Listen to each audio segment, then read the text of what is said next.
Thank you so much. I think really this ending remark was perfect. It was really a yes, we can remark. We can combine it, we can have it all. And I think your thought were very interesting about, do we have to change the system in which we're working in, make it a more female system, or do we females just have to change to be able to cope with those masculine, testosterone-driven guys?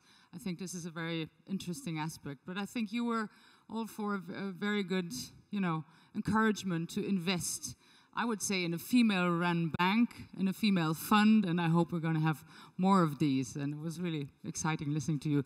So we heard a lot those hours, yesterday and today, about the differences between male and women risk management, behavior in media, and everything, and so on and so forth. So I'm very, very happy that finally we're going to get the scientific explanations why we have those differences.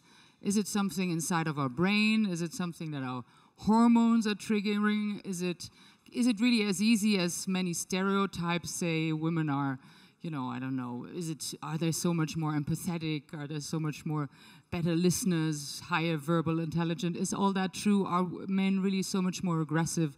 And I'm really very happy that I could get together 4 experts who are going to look at it from different point of views. And to begin, I would like to show you a very scientific video that I found on BBC, and BBC is famous for this really high-level reportage, and it's a very short one, and I just wanted to, set the high level of scientific research we're looking at. Please start the video. It's a short one.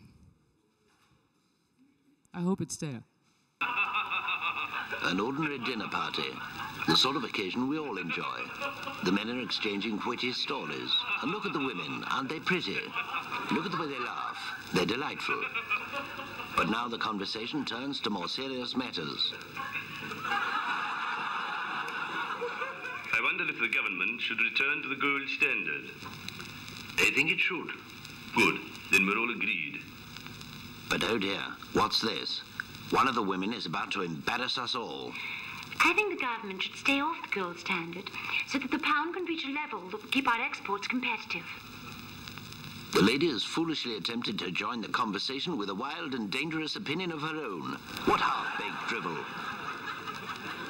See how the men look at her with utter contempt. Daphne, we're going home. Women, know your limits. Look at the effect of education on a man and a woman's mind. Education passes into the mind of a man. See how the information is evenly and tidily stored. Now see the same thing on a woman. At first we see a similar result. But now look, still at a reasonably low level of education, her brain suddenly overloads. She cannot take in complicated information. She becomes frantically and absurdly deranged. Look at these venomous harridans. They went to university. Hard to believe they're all under 25. Yes, overeducation leads to ugliness, premature aging, and beard growth. Now let's see the proper way. Good. So we're all agreed. We should return to the gold standard. Oh, I don't know anything about the gold standard, I'm afraid, but I do love little kittens. They're so soft and furry. What a delightful thought, you dear, sweet, fragile little thing. Women, know your limits. In thought, be plain and simple, and let your natural sweetness shine through.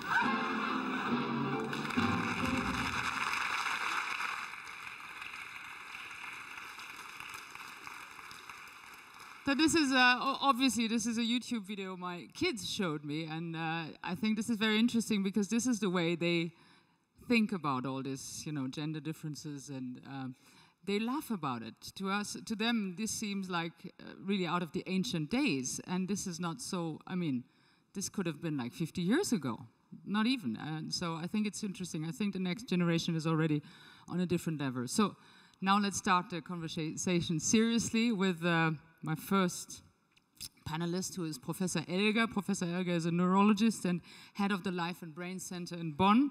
He's the director of the Department of Epileptology after university, has worked a lot with, he's already coming, come up, good. You have already worked a lot with imaging methods. He's doing a lot of things, researches with the scanner, trying to make it really, to bring up the picture of the difference. You're doing neuromarketing, you're researching in neuroeconomy, neuroleadership, and I'm very curious what you're going to tell us about the real facts, the imageable facts about male and female brain differences. Thank you. Professor Elger.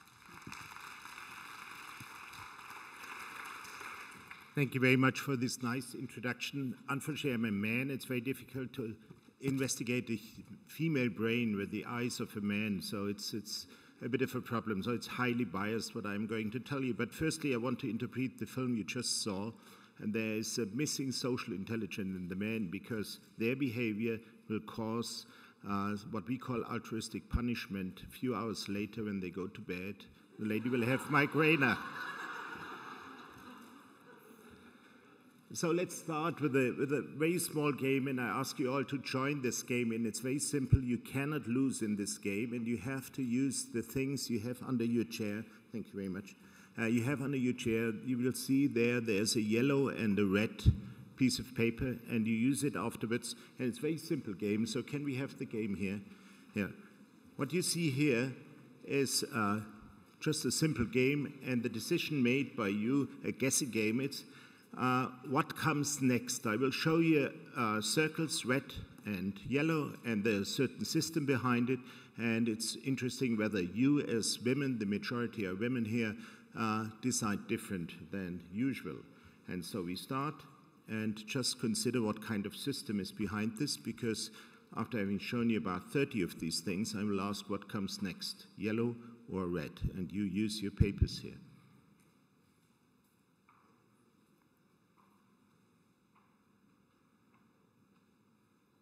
It's a simple system, at least for men.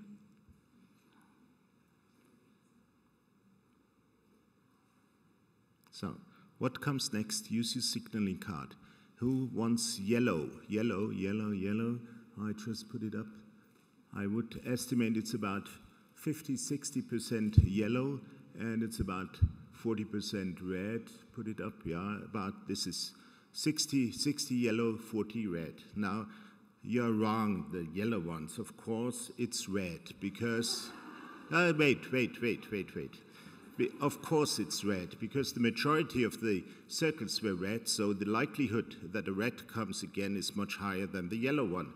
But if you do experiments with this, you find out that reds are the winners, and goldfish and patients with left hemispheric deficits. And the losers in these games are patients with right hemispheric deficits and healthy humans. So the majority of you is quite healthy in the brain. However, if you look at a huge population, you will find out that these winners in these games have a brain like accountants, and you are the visionaries. So the majority are visionaries. So I think I'm in the right meeting here. Now let's go now to my presentation. And my presentation is about the brain. And can we have the presentation? And I will show you just a few facts, and I will show you a few experiments. I need the presentation here. Huh?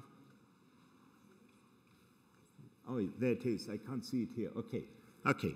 So in the presentation, I will show you two things. I will show you a few facts on women and women brain especially, and you will find out that there is not so much real hard information. Oh yeah, I can see it now here. There's not so much hard information. The facts I show you are hard facts. You can really trust them. Now, first thing is that we start with a brain of 40 grams. The brain grows rapidly up to 2 years to 1,000 grams, and then you have 1,500 grams average weight. You have about 100 million neurons, and these 100 million neurons are connected by up to 15,000 synapses, so we are talking about billions and billions of contacts between neurons.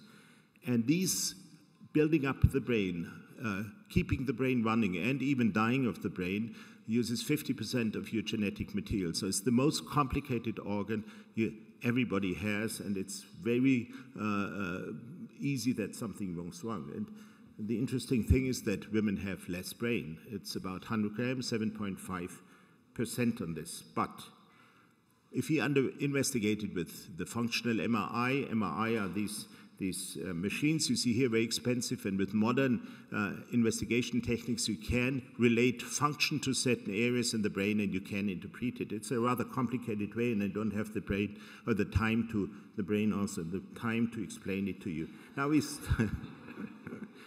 start here with a few facts. You have 10% less brain volume, but you have more brain surface, as I will show you. You have the same number of neurons, so the neurons are more densely packed, and especially the relevant area, the temporal lobe where emotions and memory is done, is the same as in man concerning volume. So you have more volume in a relevant structure of the brain where emotions and where memory is done.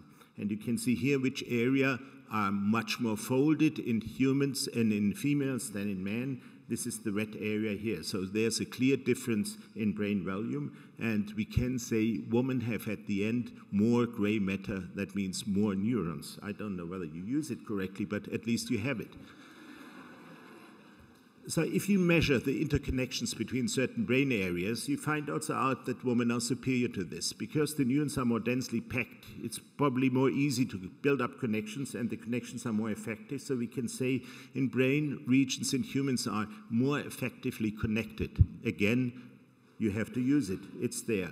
And there's one thing where you use it already, and this is learning and memory. If you compare, in this case, 1,000 people together, and you can see in this learning curve on the left side that especially with ongoing age, your learning abilities are much better. However, in memory, it doesn't make difference. This is a question of strategy. So you always have to see whether one function is better, really results in a better function, the relevant thing. But this is at least an interesting finding, explaining this. And if you consider that a 60-year-old man has the learning ability of a 10-year-old boy, you are superior, because if you are 60 one day, you will reach the ability of a 14, 15-year-old girl concerning learning, which is not so bad.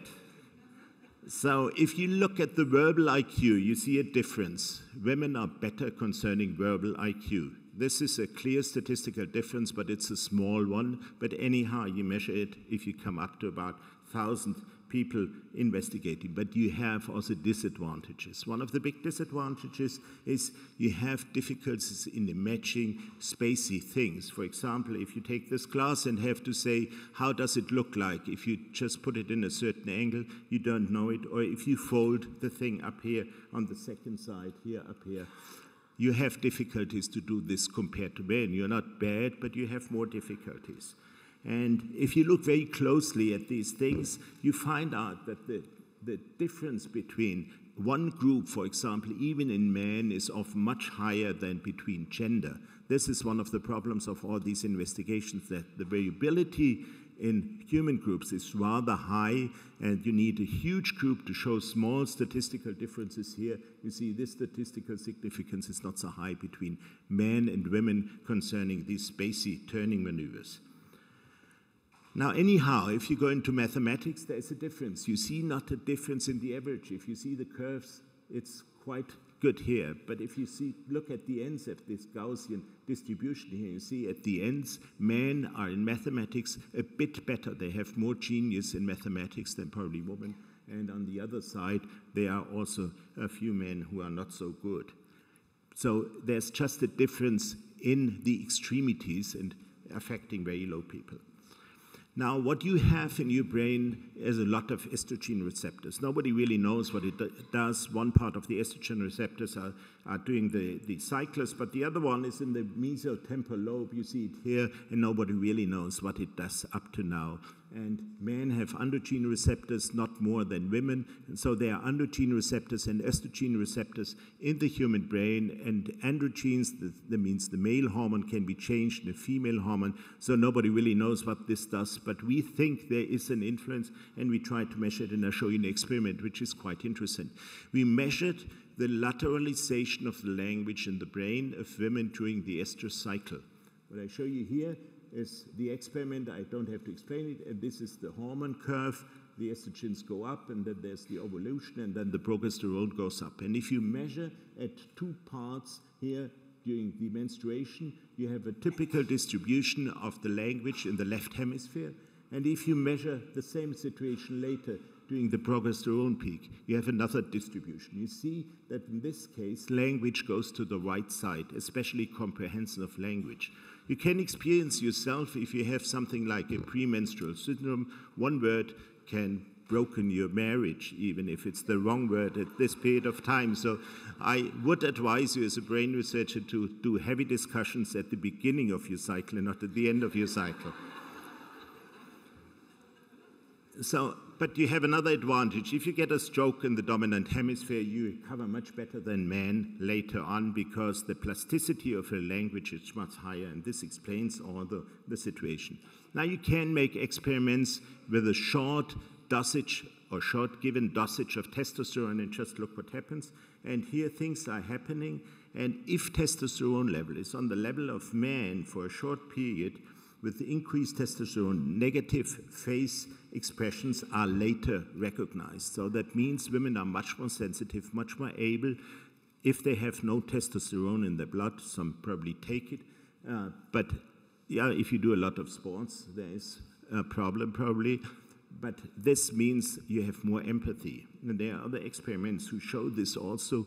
The dedication of a certain face expression, emotional face expression, you can measure by the muscles very objectively. And as soon as you increase the testosterone of a woman, this changes to a lower level. So testosterone makes you less sensitive detecting affection in the faces of others, which can be a disadvantage. Now I want to say a few words on the reward system. The reward system is something we have in the brain. It's superior to everything. It makes everything very pleasant if it's activated. Money does it. Cocaine does it. And this explains why, oh, can we go back one step? Can we go back? And this explains, can we go back one? I can't go back. Or can I go back? Yeah.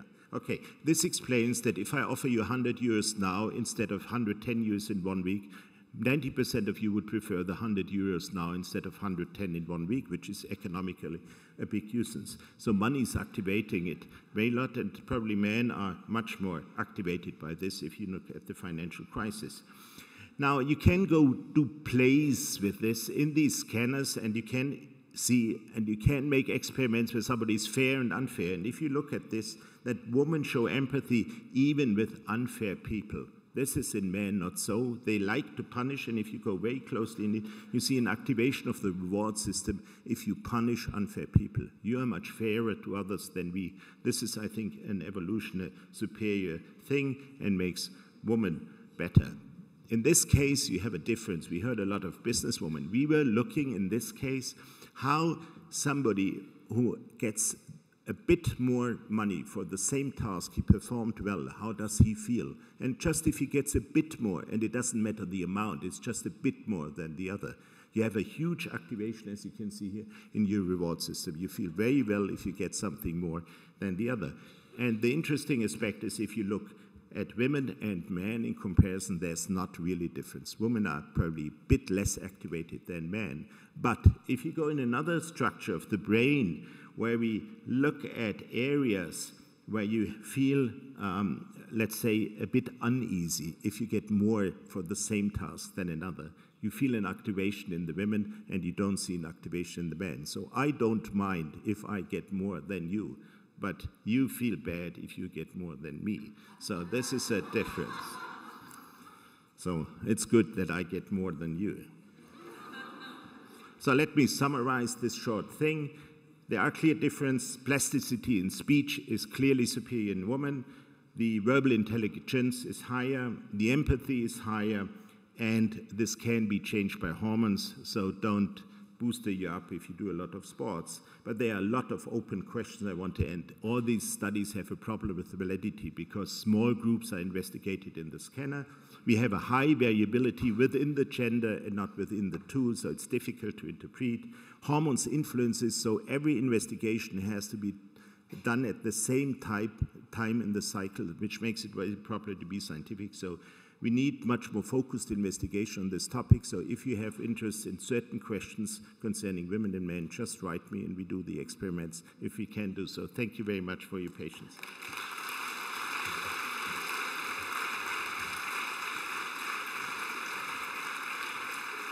Thank you very much, Professor Elger. I think you forgot to mention, oh, you have to sit down here, please. I think you forgot to mention that if you want him to do an experiment, I guess it's very expensive, because doing this fMRI is extremely expensive, right? Oh yeah, exactly. So you have to pay for it. Oh, okay.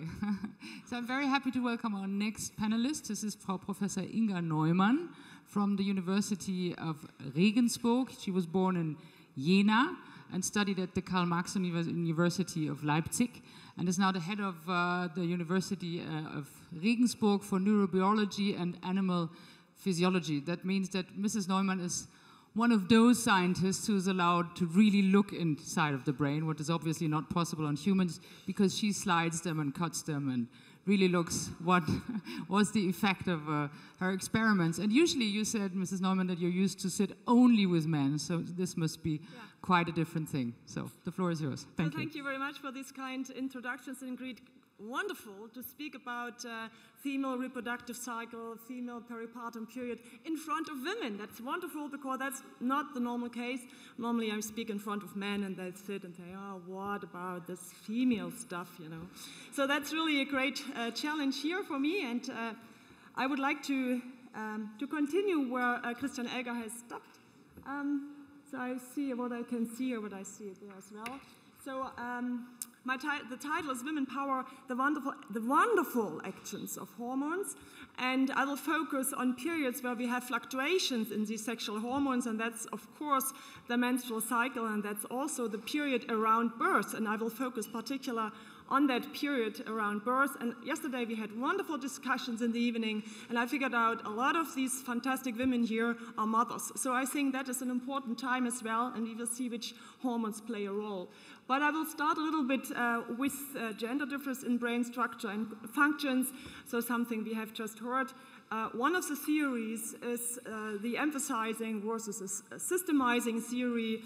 So in general, women are more empathetic, they are more emotional, more verbal, they have better verbal skills and also social skills. So that's what is generally said, and we have heard that there is a large overlap, of course, that is task dependent. So psychologists use different tasks, and the outcome is extremely dependent. Which tasks are used? For example, sometimes memory abilities are tested in the context of words. So they use, and I asked the psychologist and said, which words did you use? Yeah, it was something like soccer, car, hammer, and things like that. And they compared their ability to memorize that. And I said, have you ever used female words? So they didn't at this time. And whereas men have rather systematic skills, better math skills, they are more visual, and they have a better spatial memory or spatial skills. But however, what we have to consider also the differences in the constant amount of available hormones in the body. So women have to cope with dramatic hormonal fluctuations, not only during the menstrual cycle, but also in particular periods like peripartum, whereas men have rather stable hormones. So I hope that is not too much here in front of that audience. That is reflecting one of the systems triggered and regulated by the brain, by one of the brain areas, the hypothalamus, which is important for the regulation of the amount of estrogen and progesterones we have in the body. And so as a result of this complex so-called female hypothalamo-pituitary gonadal axis, we have the cycle.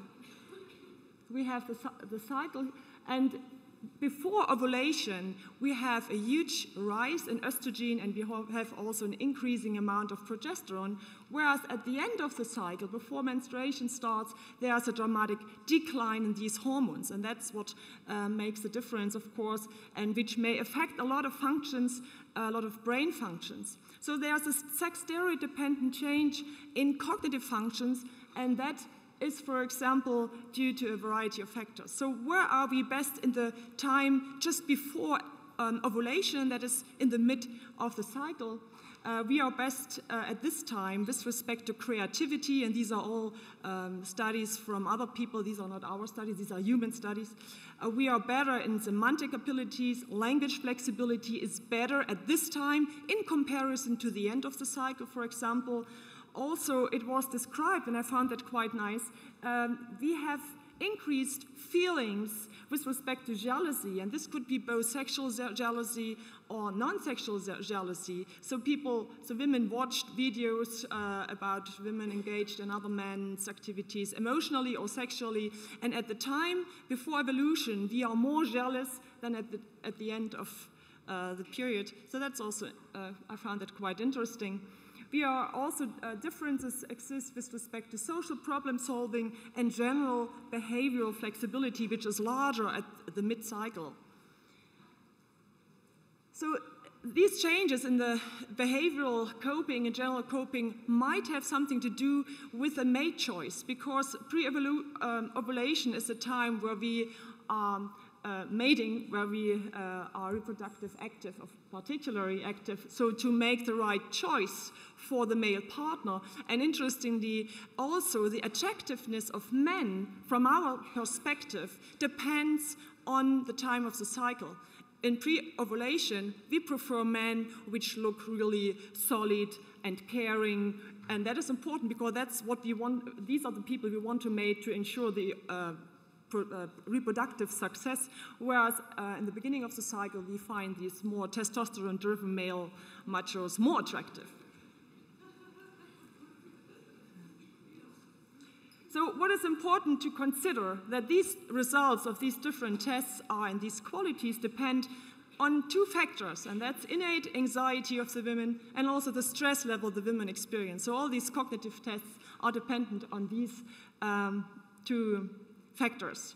So what are we not doing well ovulationary? For example, motoric precision, visual abilities, spatial abilities, and also general memory tasks. We are not doing so well in this time pre-ovulation, and that is important. So don't try to repair your washing machine just before ovulation. Wait towards the end of the cycle, for example. And also don't do exams at this time. So what we can say here is, of course, so you can go to your professor and say, I'm sorry, but can we wait 2 weeks or something like that? So interestingly, these are the tasks when we have high estrogen and high progesterone, we do not do so well in these rather where men do better in these tasks. And also there's importantly sex steroid-dependent changes in emotionality, and that is a lot of women experience that frequently. So we suffer, or we have mood swings. I don't want to say we suffer, but we experience mood swings, and that of course enlarges also our emotional flexibility and emotional variability, I want to say. But that can also be, of course, go into the direction of premenstrual syndrome, where women really suffer from depressed feelings, which can be treated or not. It goes away anyway, and that is due to estrogen effects on two systems of the brain. That is, the one is the serotonin metabolism. Serotonin is a neurotransmitter of the brain, which is importantly involved in the regulation of mood, anxiety, depression, and the same is true for another peptide acting as a neuromodulator of the brain, that is corticotropin releasing factor. However, I want to focus now in the rest of my talk a little bit on maternal adaptations, which are also due to hormonal fluctuations, so around birth. So that is a fascinating period. The body is, the physiology of the body is really completely altered. And of course, there are changes in sex steroids. With the progression of pregnancy, both estrogen and progesterone rise. Progesterone means pregnancy ensuring hormone. Pro-gestation is pregnancy. So it ensures that pregnancy can continue. And at the end of pregnancy, after birth or around birth, there is a dramatic decline in these sex steroids. And you can imagine the brain, that is a large challenge for the brain to cope with these huge fluctuations. And this period is accompanied, so this is my work. We do not work with monkeys, I have to say. So this period is accompanied by complex behavioral and physiological changes. For example, behavioral changes include, of course, the onset of maternal behavior, strong mother-child bonding and attachment in all mammalian species, and also alterations in emotionality, women and also female animals are described to be more calm, generally calm. They have reduced levels of anxiety, which can be tested, for example, in animals here on a very simple test, the so-called plasmase, where you measure the time they spend in a more riskful open arm versus a more protective closed arm. So these are very simple measures. Students normally learn that within a few days. And the changes around birth are also include neuroendocrine changes, of course. Neuroendocrine changes to ensure reproduction-related functions like the birth has to go on, milk has to be produced, the milk has to go out, there's milk ejection, and so on. But also there's an attenuated physiological stress response. So the general stress responsiveness of females in lactation is reduced. So calmness and reduced physiology. So I just want to introduce very briefly with one of the stress systems of the body, that's the so-called hypothalamo-pituitary-adrenal axis. So these names are terrible, but they indicate the different steps of this axis: the brain, the hypothalamus, the pituitary, and the adrenal glands, which produce the main stress hormone, that is cortisol. But what I want to show, and you can quantify cortisol in blood, of course, that is here from animals. So normally in response to stress, I stay here, and that's a little bit stressful, although you're a wonderful audience, but still it's a large audience. And so that is a stressful experience. My cortisol levels are probably now a little bit higher than normal. But if I were lactating, I had a very moderate and very low level of cortisol in response to any stressful situation. And we wondered what are the mechanisms behind this stress protection in the peripartum period, and one of the hormones which play a particular prominent role, that's oxytocin. Oxytocin is just a wonderful hormone in our bodies, and I will explain that a little bit. Oxytocin is produced in cells, in neurons of the brain, of the hypothalamus. Here in each of these dark dots, there are about 5,000 of these neurons. So in total, we have 20,000 of oxytocin neurons. And for example, when the baby suckles, this activates all these 20,000 neurons. And in a simultaneous way, these neurons release oxytocin into the bloodstream in the hypophysis, and then you get this huge oxytocin surge, which is important for milk ejection. So the same happens during birth. When women getting infusions to promote labor, they get oxytocin to speed up the birth process. But we are, as neurobiologists, we are more interested what happens in the brain, of course. Is oxytocin also acting within the brain? Yes, it does. So these are the stimuli for blood. It's birth, suckling, but also stress.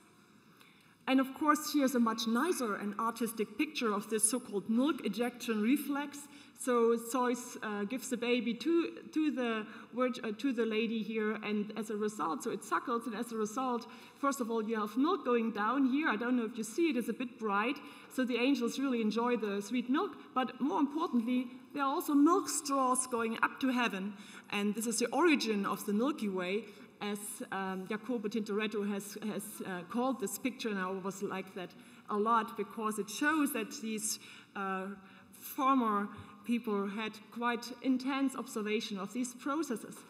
So I wanted to just mention that oxytocin is also present in the brain, and that is a fascinating story about this regulation.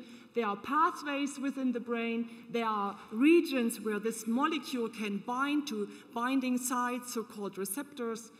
And we know there are stimuli where oxytocin is released in the brain as a neuromodulator, and that includes also birth, lactation, stress, and things like that, aggression as well. And I just want to point out 3 important functions of oxytocin in the brain, which includes attenuation of stress responsiveness, reducing anxiety, and also a huge amount of social behaviors, including maternal behavior and also pair bonding. I don't have the time to focus on the pair bonding, which is fascinating as well. So the theory is, normally we have a low amount of oxytocin in our brains, but there are physiological situations where the oxytocin system becomes quite activated, and that is due to the action of estrogen and progesterone in pregnancy, for example. And a time of high activation of the oxytocin system it is now well established that this is accompanied with low levels of anxiety, a rather lower stress responsiveness, and also with amount of maternal behavior. It could also be other kinds of social attachment and bonding. So the question, of course, there are a few men here, and the question I always got was, what about males? Do males also profit from the action, from the stress protection and anxiolytic action of oxytocin in their brain? And I thought, yeah, well, I need to study that. And indeed, we did a couple of years ago, and we said, of course, we have to find a physiological stimulation which is relevant for men, and the only thing I could think of was sexual stimulation, sexual activity. So the hypothesis is that sex triggers oxytocin activation also in men, as suckling and so on does in females. And indeed, there's evidence, indeed from a study from London, demonstrating that oxytocin is released into blood during orgasm, both in men and women. So what we did is, and what we found was, that during mating, and that is done in rats, of course, not in men. So what we found is that there is release of oxytocin within the brain during mating, so if we have constant mating conditions, and if we test the animals 4 hours later for their level of anxiety, we found that they are less anxious, and then with some neuropharmacological manipulations, we could show that this oxytocin is indeed important for the reduced anxiety which we could find. So, of course, we can ask, are these oxytocin actions relevant for humans? How can we say that our results, which we find in animals, can be translated into humans? That is always a crucial question we have to answer. And the first thing is, yes, we can, because the regulatory systems which are important for anxiety or for stress responsiveness are really the same in humans and in other mammals like rodents, for example.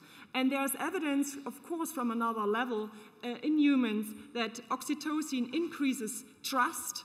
There are some trust games, and that has been found after intranasal application of this hormone via spray. So it also reduces neuronal activity in areas which we have seen in the fMRI to be upregulated during stress, especially during social stress. Also, oxytocin enhances the positive effects of social support. So we know social support is extremely helpful for reducing stress levels. It is also important for medicine, for healing, for immunological processes. Social support helps to overcome diseases, and oxytocin is mediating that. It also is important to improve face recognition, or also to evaluate the facial expression, the emotional face expression. And we know, for example, that people with autism, they are not capable to recognize the emotion of other faces as rapid as healthy people can do. And autism is also related to dysfunction of the oxytocin system. So also there's evidence from animal studies only so far that oxytocin is important for pair bonding. We know oxytocin is activated by mating, and that may be important for pair bonding. So just to summarize this brief report here, sexual hormones add to the complexity of female behavior, especially social behavior. Fluctuations in steroids are a risk factor for mood disorders, and that may be particularly relevant for premenstrual syndrome, but also for postpartum depression. I haven't thought about that, but that's an important issue. And high brain oxytocin levels are stress protective and anxiolytic, and that is true both in women and men. And in general, we can say brain oxytocin promotes complex social behaviors, and some of them I had mentioned. So thank you very much.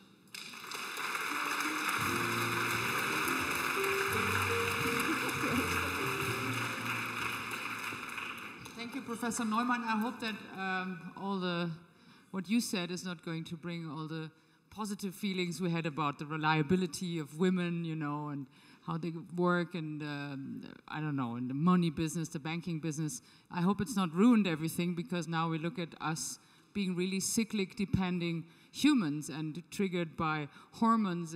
But basically, I think men are too, but obviously they don't have this cyclic variation every month. But I think we may as human or anyway have a problem in really accepting that we're so dominated by hormones, functional stuff, and we always want to believe that we have a totally free will standing above all that, but this might be a misconcept anyway. So I'm very happy that we have our next panelist, which is Kathrin Schaudig. She's a gynecologist in Hamburg, and she really did a lot of work in trying to bring all the scientific knowledge into the reality of how to, you know, help women through important or difficult phases or hormonal disorders, mostly menopausal disorders. And she just wrote a book, which is very helpful, which is Kompass Wechseljahre, which is really very well written. So anybody who's close to Wechseljahre after, or anyway, and wants to know, should I take hormones, yes or no, this is an excellent book. Please, Kathrin Schaudig. Yes. Good morning, ladies. Good morning, a few gentlemen. Thank you very much for the kind invitation and for the kind introduction. So I'm leading you now to a field of women existence, which kind of brings us back to the roots, or let's say brings us back down to earth, where we lose all these wonderful hormones my pre-speakers have talked about. So I will focus in my talk upon the phase of menopause and the change our female bodies go through during that period. Well, has often been talked about that there is a male menopause as well, and I have to tell you, don't believe that, because it is really quite different in male. They have a decline of their hormones, but it's not a definite phase in their life around 50. It's a gradual change, whereas for us females, it's a quite abrupt change of hormones, and I will show you what the impact of that is. So first of all, when we talk about that topic, and when I look at this audience, I think much more than half of you haven't gone through that phase already, but I hope you will maybe take some messages from my talk. So when we talk about that topic, and then sometimes I hear arguments, well, but in former times, women have experienced menopause as well. Why are we talking so much about that topic now? You have to be aware that the things have really changed. The life expectancy of women 150 years ago was much, much lower than it is now. The age of menopause itself has probably not changed. As you can see here, it occurred around, well, 42 or maybe 55 in the year 1850. It's now around the age of 50. So women go through menopause at about the same age, but they live much, much longer. And as you can see here in 1850, more than half of the women that lived would not experience menopause, whereas now, more than 1/3, or probably, well, we spend half or a third of our life past menopause.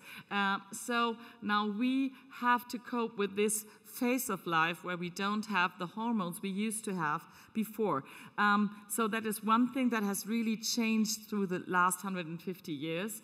But what has also changed is our perception and our plans, what we want to do with this life after menopause. And I brought you this picture. It was given to me by my colleague, Anne Schwenkhagen, who has written the book together with me. And this shows her family, and the middle is her, I think, her great-great-great-grandmother. And she was 50 at the time the picture was taken. And I think this picture really nicely explains how the attitude of women has changed. So you can see, probably you would have estimated this woman being older than 50, and just turning to black clothes is not in terms of fashion, but to really withdraw from social and intellectual life. I think that was mainly the concept of the women 150 years ago. And I mean, as we all know, and especially the group of women sitting here, this is a totally different concept to what we want to have now. A lot of women nowadays ladies around their 50s just put the reset button in their life, start new careers, start new partnerships, and don't tend only to their grandchildren anymore like the women on this picture. And that is how aging nowadays should rather be. So that is a good friend of mine from Colorado on her 90th birthday, where she was given as a present a test run on a Porsche. So I think I could imagine quite a big number of you would celebrate their 90th birthday like this woman. So I think that is something we have to keep in mind when we talk about these hormonal changes and the expectations we have with that. So very important is the issue, what induces menopause? And even when I talk with other physicians, I realize that a lot of them don't really know what is the actual cause of the menopause. And we have to understand that. We have to go back into the uterus, where we live as females in the tomb of our mothers. While the women are still in the uterus, 5th month of pregnancy of the unborn child, we have 3 million of primordial follicles. So what is a primordial follicle? The primordial follicle is, so to say, the eggs we have. And the thing is, this is very different from males. So the sperms that the males have are reproduced every 3 months, again and again. There's an abundant resource, where our resource of eggs is not abundant. It's a definite number of eggs that is like a backpack in our ovaries, and it's there, and we cannot increase the number.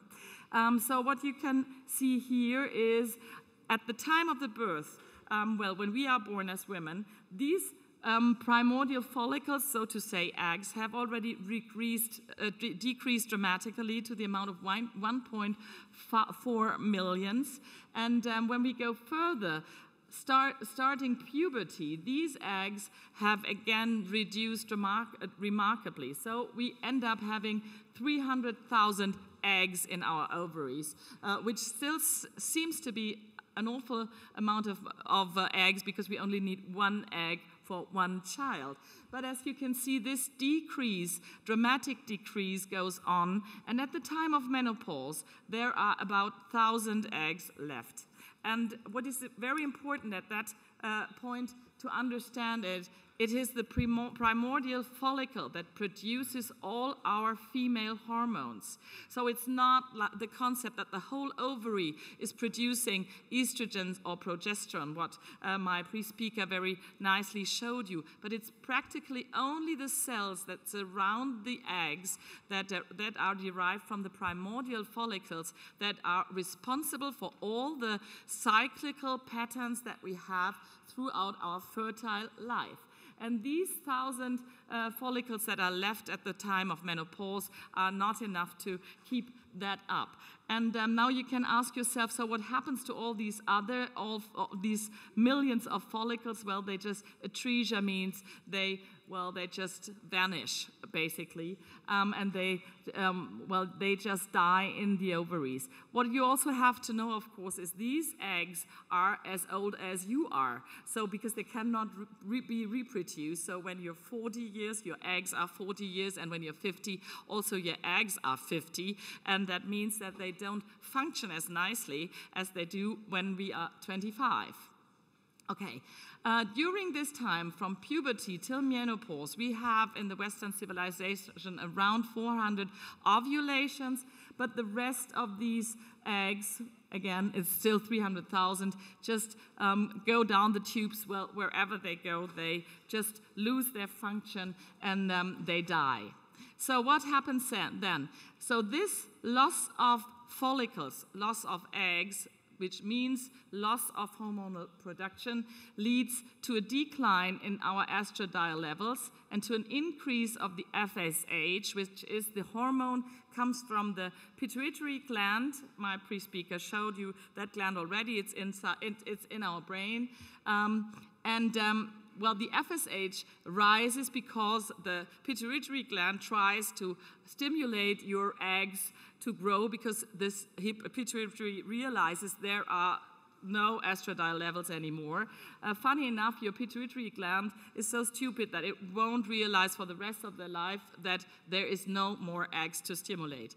So and you see down here, the menstrual bleeding patterns are here very regular. In the 30s and 40s, they start to become irregular. You see sometimes stronger, sometimes weaker, and around the point of menopause, which occurs at the average of 52, and menopause in the German saying is that it's the last bleeding in your female life without taking hormones, and so that is what this leads to. But this picture looks quite nice because it seems a very constant movement of the hormones. So just estradiol here, and then it decreases very regularly, and the FSH increases. But unfortunately, this is not the case. When we look at this whole period here, around 50 years, which we call the perimenopause, and that can last something between 1 year and 10 years. And it's very different in every woman. It's a very individual pattern. And what happens with the hormones in this case? So let us see first, I just do that quickly because Inga Neumann showed it again. What you see is that we do not have constant hormone levels throughout the cycles, but especially the estradiol levels have very high, very strong dynamic between first day of the cycle and the day before ovulation. And second, this is the progesterone, which is only produced after the ovulation, and the job of the progesterone is to prepare the uterus for the for the pregnancy that should implant itself in the endometrium. So that is the normal pattern. And if you look at the patterns of women in this perimenopausal area, you can see that the hormones and these very constant rise and fall of hormones, which in itself shows a strong dynamic, but still is very balanced and very regular. And this goes all wild, and what we call the hormonal roller coaster during menopause. You see, the nice pattern I showed you before is completely lost here, and you have all sorts of crazy reactions of these of all these hormones when you look at that. So you can see different individuals during this phase, and you can see they all react differently, and that explains why especially the time where your ovaries are still producing some eggs and still producing some hormones is the time where, which is very difficult for women, because like tsunamis, we have waves of high estradiol levels, which you can see here, for instance, or here, and your whole brain is basically washed, overwhelmed with hormones, and then suddenly we have a very abrupt decline here, and I think it is especially the very high rises of hormones and the very low valleys that we go to that produces, especially in the area around the menopause, a lot of problems. So which problems do we have to encounter? So the major, here you can see the major symptoms that women experience. Hot flushes is a symptom which is mostly told by women that when you ask them, so what is your problem?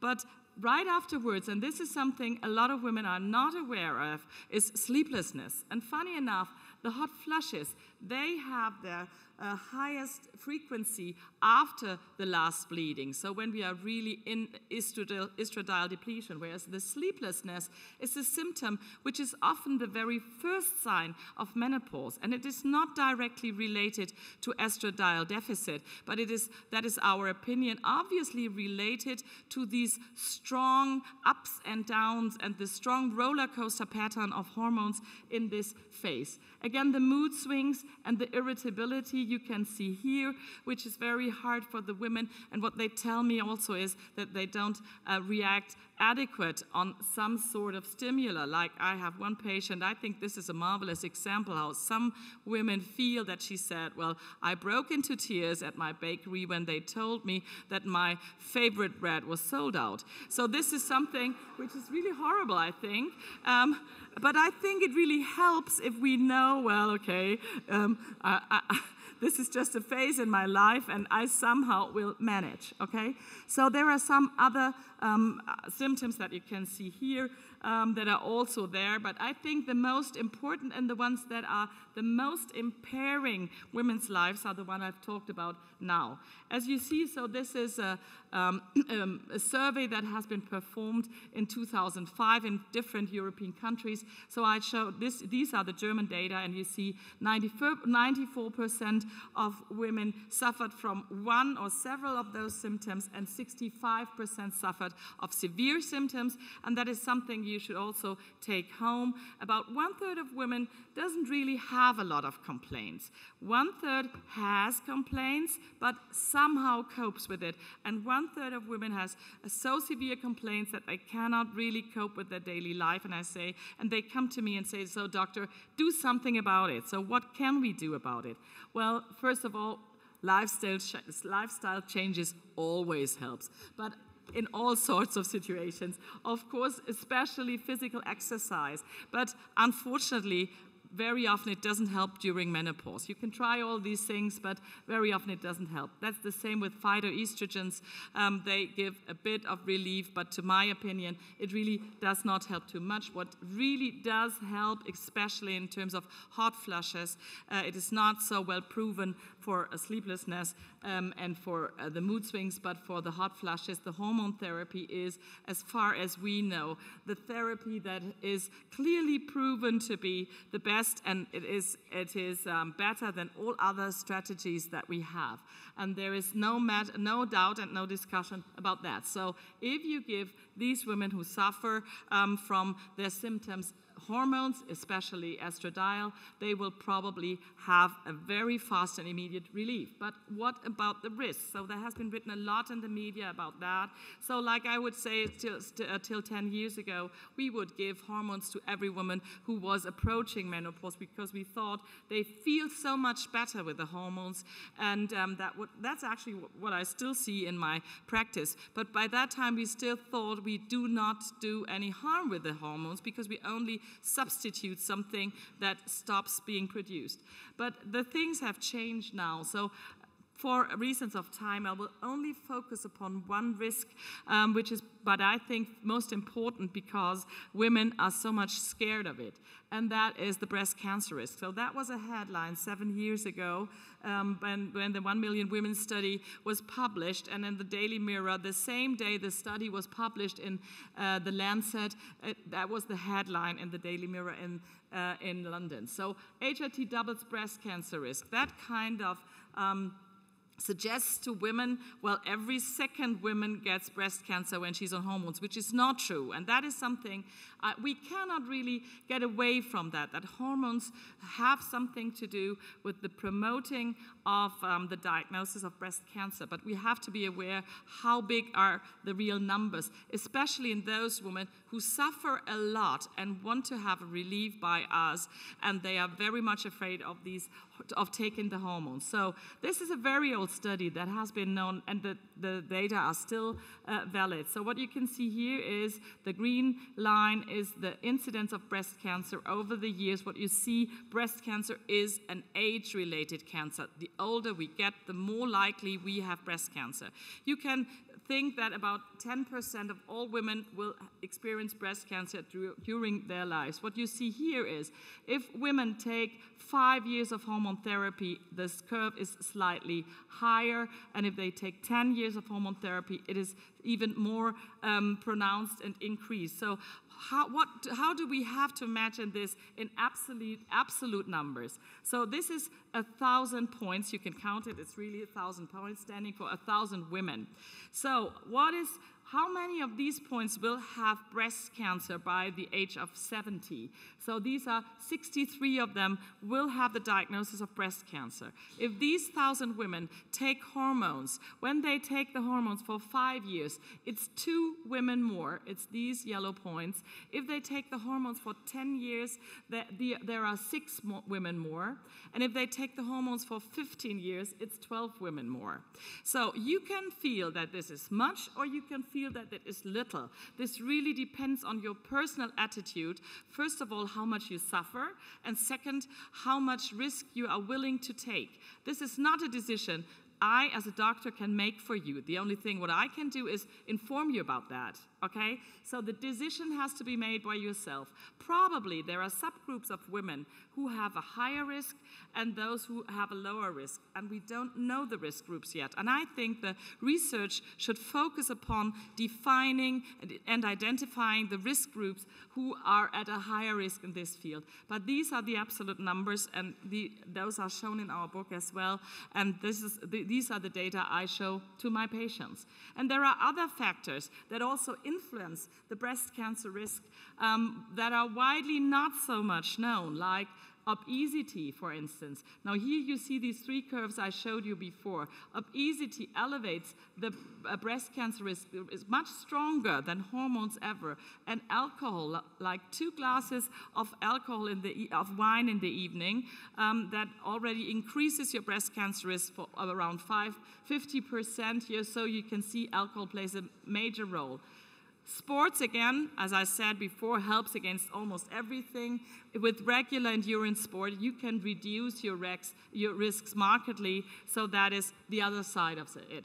When we talk about hormone therapy, we always have to outweigh the risks and the benefits, and we have to do that for each individual woman. Maybe she has risks that she brings to your office already. Maybe she is especially anxious not to take any risks.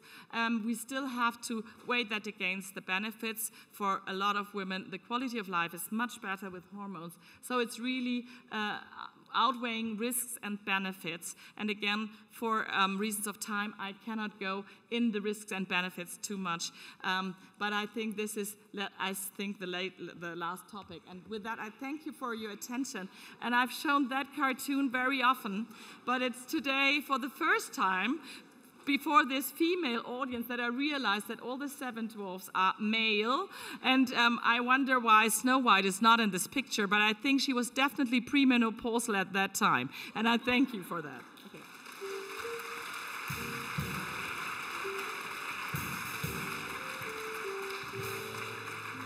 Thank you. Thank you very much, Kathrin Schaudig. I think that was some very valuable information you brought up. That was very interesting. I hope that we're going to have a short moment afterwards, because I would love to ask you about the development of Alzheimer's disease and estrogens.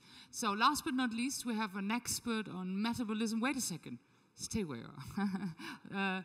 On metabolism and endocrinology from Lübeck, who's really specialized in all the hormonal vice versa information between our fatty cells and our brain, which is really a very interesting connection thing. He's going to explain to us about obesity and all the other eating problems. And he is coming from Schleswig-Holstein, from the University of Lübeck. And I don't know if you know that Schleswig-Holstein is called as well the Greece of Germany.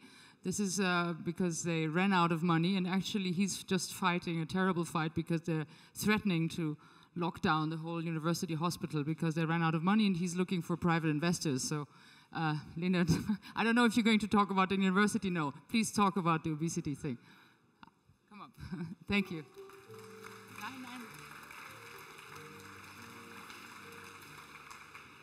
I have such a I just brought such a beautiful song. Where is it? Oh, they're so slow. I just found it. My daughter showed it to me. Nee? Habt ihr nicht? Should be thin. They should be on diet. Lauter machen, lauter. But I don't care. I just enjoy eating. I like my coffee with a lot of cream. I like to eat late at night. I like scrambled eggs after a sweet. You know, people always say women should be thin. They should be on diet. But I don't care. I just enjoy eating. I like my coffee with a lot of cream. I like to eat late at night. I like scrambled eggs after a sweet dream. I like.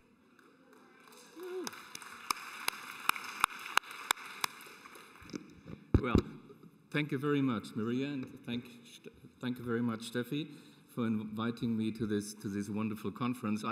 I've got the problem part now here, definitely, when I have to talk about obesity, and I think actually after the song we just heard, there's nothing I could add to the topic. You've had quite a bit of basic research today in the previous talk. A very, very little bit in mind to put everything into perspective. I have to tell you very quickly the story of a young British scientist who drives up the Scottish Highlands when a huge flock of sheep blocks his way, and he gets into a conversation with the shepherd, and the shepherd says, okay, here's a bet. If you can give me the number of animals, you can take one. Okay, so a young British scientist takes a look at the flock and says, okay, it's 564. Perfect, says the shepherd, take your animal. Okay, but before you leave, here's another bet. If I tell your profession, will you give me the animal back? Okay, says our young man, let's do. Okay, the shepherd says, you're a molecular biologist, and now give me the dog. So, okay, and this very clearly is the ambivalence of our daily work. We're talking about molecules speaking to each other, and we don't have to forget about the complexity of the system we're working and researching in. And the complexity of the system is clearly depicted by this slide. And this is message number one. We have a problem. And if you look at the so-called obesity trends among, in this case, US adults, over the last 20 years or so in this ongoing survey, you see when you look at the colors, there's a dramatic increase, and the browner the worse, a dramatic increase in the prevalence of obesity over time. And the Germans definitely are not role models as well. From this scientific magazine, you can see this is some 3 years ago. Germans are the most obese in Europe, and the same is true for German males and females, but definitely German males are doing much worse. And from this you can see that 75% of all German males are overweight, and this is defined by the so-called BMI, the body mass index, and almost 60% of the women.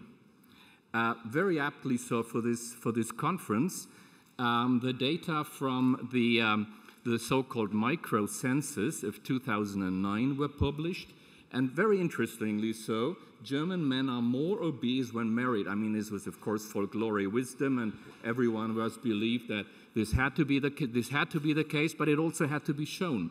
And when you look at these figures, it's a little tough for me to do that with a laser pointer here. But this is in younger age, it is with increasing age over the lifespan of a married man.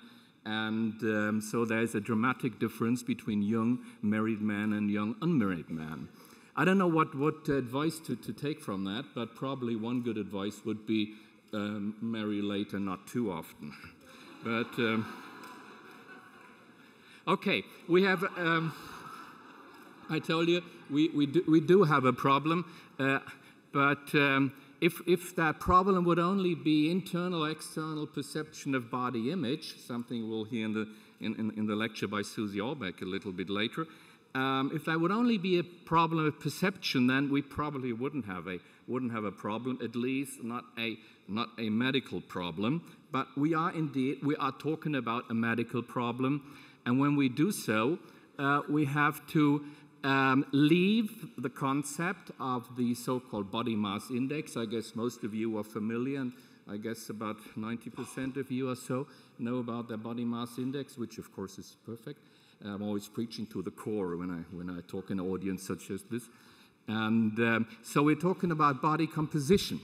And this is a very important concept. It's a concept that is not so very young. It has been proposed by a French scientist, Jean Vague, and he showed that the apples are the problem. And the apples means that it's an enhanced waist circumference, and with an enhanced waist circumference, it is more adipose tissue within the body. And if you look at this, you can see in yellow in this MRI picture of a human abdomen, you can see that there's a lot of visceral fat tissue in the body, and that the waist circumference, as shown on the right, very, very highly correlates, closely correlates with the amount of visceral fat.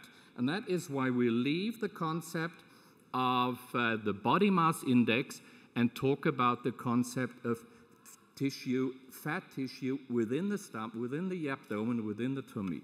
And that is very clearly, to make a long story short, and that is the clear risk factor for mortality and death of various causes, cardiovascular, but also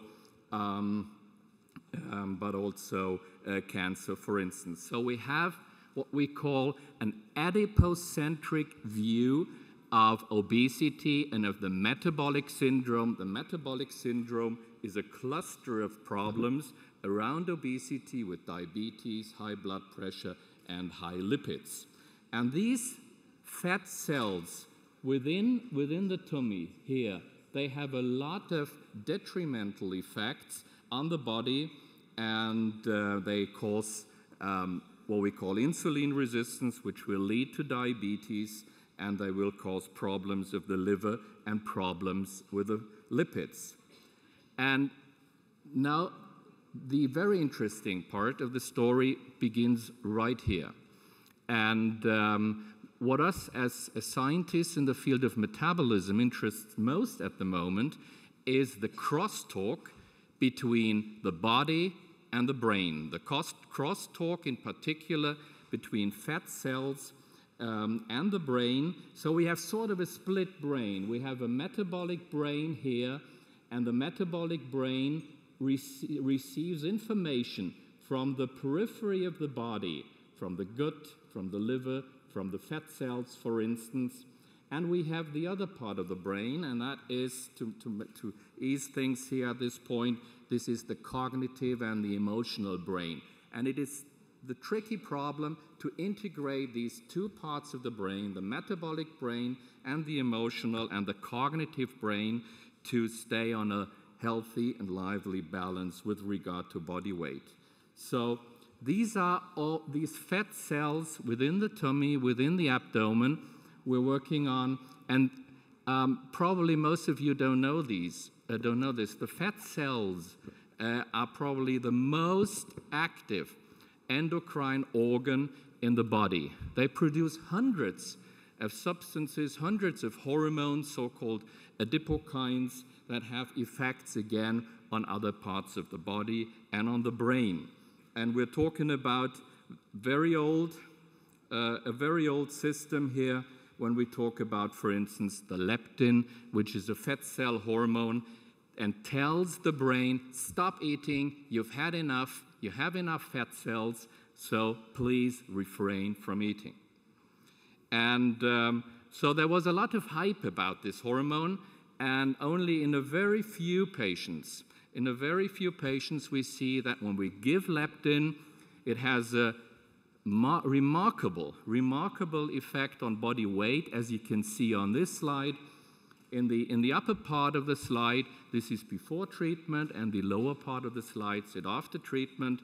But leptin only works in those very, very few people who are obese and don't have this hormone. In the majority of people, it doesn't work, and maybe in 5 years from now at one of the DLD conferences, we can talk about a concept that Inga Neumann just introduced to us, the intranasal application of peptides with direct access to the brain, direct action within the brain to counteract, for instance, obesity. So in the last 2 or 3 minutes of this lecture, I will turn to the emotional, I'll turn to the cognitive brain, which is, that is in the middle of the focus of our research and the research of other groups. And it's the balance between the metabolic, the homeostatic brain, and the cognitive brain that is extremely interesting. And how can we study this? You've shown that in the presentation by Christian Elger, that functional neuroimaging using magnetic resonance imaging, we get a superb insight into the brain. And one easy way, I'm sorry for these really ugly pictures here, but one easy brain to to study responses from human beings is to present them with these stimuli. And you can easily tell what they're meant for and what of these stimuli are integral part of the diet and which are not. And so, for instance, when we present these stimuli to obese people and to normal weight people, we see clear differences. And if you only look at the right part of this slide here, you can see this activation here, these orange, reddish spots say that in the obese there is more activation than in the normal weight. And this has been done in the state of satiety, where they have already eaten, and obese people still tend to react to the presentation of food items in that magnetic resonance imaging setting. In other words, this is one of the real problems of obese people. They keep eating, they still like eating, even though they are satiated. And I'll skip that. And you've heard about the reward system.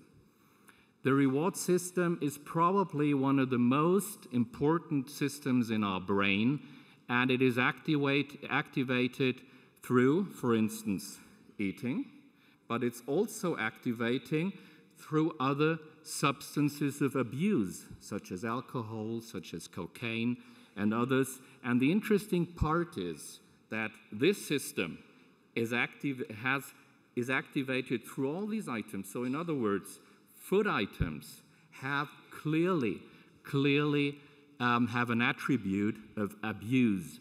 And it has been shown that items such as fat burgers and other ugly things activate precisely the same system that alcohol or cocaine are activating. So in other words, food addiction is a very clear and very logical concept.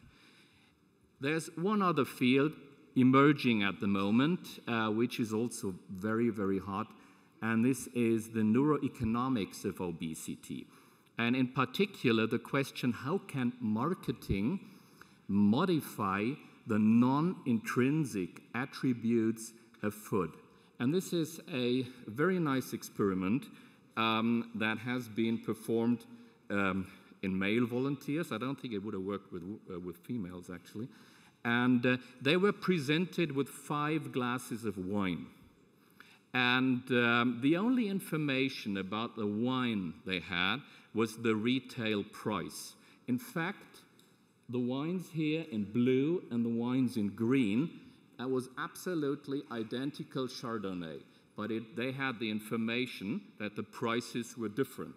And you can see from this, the liking was very closely associated with the price, and that was also reflected in the brain imaging. You can see here, this is the yellow spots here. For instance, in B, this is the so-called orbitofrontal cortex. And the orbitofrontal cortex is a neural correlate of experienced pleasantness. And that is a teaching signal for future behavior and can be manipulated by marketing procedures.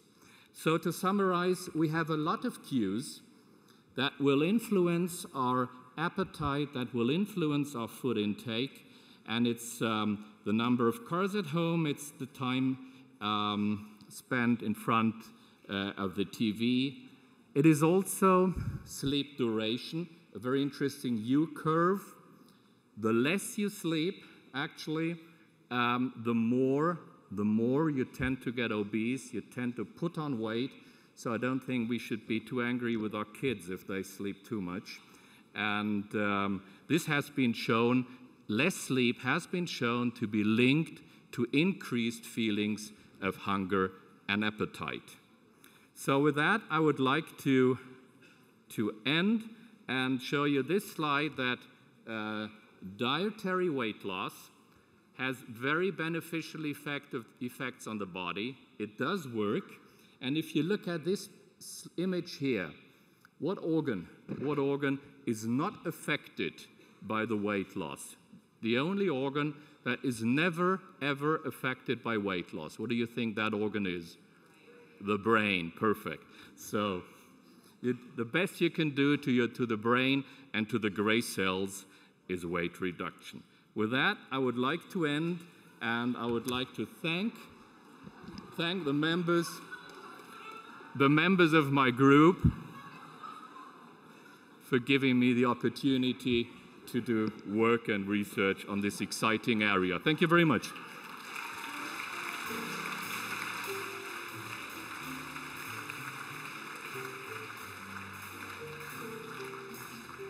Thank you very much, Professor Lehnert. This was very, very interesting as well. As you all can see, we're running out of time, but now that, of course, you sat here, I think we should do one very quick round of questions. And, yeah, maybe I take this one. To start with Professor Lehnert, now that, Elga, now that we heard about the wonderful effects of oxytocin, of maybe the intake of leptin and all this, do you think the future lies in us taking little doses intranasal of, you know, the designer hormones? Is this going to be the future for us? It depends what you want. I think if you go losing weight, having better sex, having whatever, is this the future? Yes, but I think this is only part of the truth. I mean, I think we have to analyze much more to understand these things. Not everybody is getting fat, no matter what he's eating. So there might be polymorphisms in certain genes and so on. I think you have to build up a profile on a certain person, and then probably you can treat these behaviors. But the analysis has just started, and we understand probably 10% of it. Professor Neumann, there has been said very frequently that watch out for women, most of all, whom you go to bed with, because, as you said, with the orgasm, there is this output of oxytocin, right? And oxytocin is related to pair bonding, and women are more likely to fall in love with a guy once they slept with him. Is this correct, or is this just... I think there's quite a bit of, yes, you can hear me, that is quite a bit of truth within those words. I mean, although we have to be careful, the studies about pair bonding come exclusively from so-called monogamous species. First of all, biologically, unfortunately, I have to say that only Are we humans a monogamous Yeah, that's species? just what I wanted to say. There are only 4% of mammals are monogamous, and human beings biologically do not belong to these 4%. So that is first a fact. And the studies about oxytocin and pair bonding come from monogamous species. For example, little voles in America, there are 2 species, related species. One is monogamous, one is not. One has a lot of oxytocin receptor in relevant brain regions, one does not. And if they mate, indeed, they will stick together. The male will also take over parental care. And so from there we know that oxytocin plays a role, in particular in female pair bonding. However, I strongly believe that oxytocin, which is activated during sexual activity, both in men and women, we have also evidence from females, that contributes to the kind of social bonding we develop. And that is, of course, that normally should happen, especially in females after sex. With that particular so watch partner. out. Frau Schaudig, one question about, because I've read that female that come later, women that have later their menopause, are a little less likely to have or get later an Alzheimer's disease. Is there a serious protective value of estrogens on the female brain? On any brain, anyway. Well, we've heard a lot about the effects of estradiol on the brain from Professor Elga and Professor Neumann. Actually, the question is not answered yet, and there are unfortunately very contradictory data we have. So obviously, when women start taking estrogens, let's say 10 years after their menopause, they won't have a protective effect, definitely not. Even they have a higher incidence of dementia. But there are some observational data that show when women take estrogens from the very moment they lose it, and they take it for quite a while, let's say 10 years, 15 years, they probably have a protective effect against Alzheimer's. As the data are very contradictory, we really cannot say that for sure. Because there are many receptors in the brain for this 70 beta estrogen, which enhance sugar and glucose metabolism in the brain. Probably the reason is that if there has already been a certain damage to these brain cells, they won't react on the estradiol anymore, and then the estradiol you give might even have a detrimental effect. So that is probably the point. So if you really believe or think about a protective effect against Alzheimer, you have to give the estradiol at the moment we have the decline, so that women won't experience a longer period, let's say over 1 or 2 years, without estradiol. But we won't know that for sure, and there are unfortunately no studies to prove that. I personally believe it, but it's a personal belief and it's not evidence. Oh. Okay, I see. So a very last question that leads us already to our next speaker, Mrs. Susie Orbach, who has just published the book Bodies, and to you, Professor Lehnert. There's such an incredible variety of humans. We can be big, we can be small, we can be built up, big or tiny, and light bones, big bones. Is it really correct to talk always about this is the normal weight, this is the normal BMI, or is there such a concept as healthy fat people? Is this possible? There definitely is. I think this is a very, very important point, because we can also talk about the healthy obese. And definitely not everyone with a BMI of 30 or even above 30 is unhealthy and has a high metabolic and high health risk. It very much depends on the fat distribution within the body, and for instance, it's the fat in the liver that is the real problem, and someone who is overweight but has no fat in the liver, for instance, can be extremely healthy and lead a long life. So it is definitely... So check your liver fat and then relax. Check your liver fat. That definitely is a message. And definitely not everyone with an overweight should be regarded as a person at risk. Okay, thank you very much. Thank you to this wonderful panelists. Thank you very much.